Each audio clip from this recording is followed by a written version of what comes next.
Welcome, today we're going to show you how to troubleshoot and fix macOS Tahoe 26 update. So if it's not updating for you, I'm going to show you how to fix that. The first thing that you need to do is to go to Apple support page for the macOS Tahoe to see if it's compatible with your MacBook. So these are the devices that is compatible with macOS Tahoe 26. So you can see this list for MacBook Pro, and here's the MacBook Air list, and here's the iMac list, and the Mac Mini, and the Mac Studio, Mac Pro.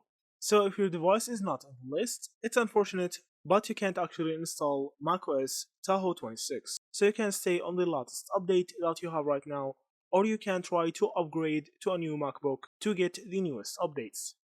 So if your device is compatible and you can't actually update now, the next thing that you can do is to click on the Apple menu at the top left. So to know your device information, you need to click on the Apple menu on the top left and then click About this Mac.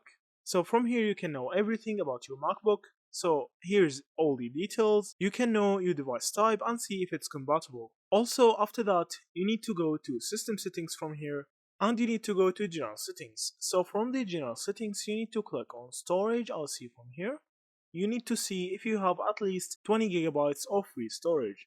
If you don't have that, you need to try to clear some space, clear some things that you don't need. Also, you need to search for Apple System Status. I'll see from here, and open this website. So from here, you need to scroll down and see if macOS software update is green. I'll see from here.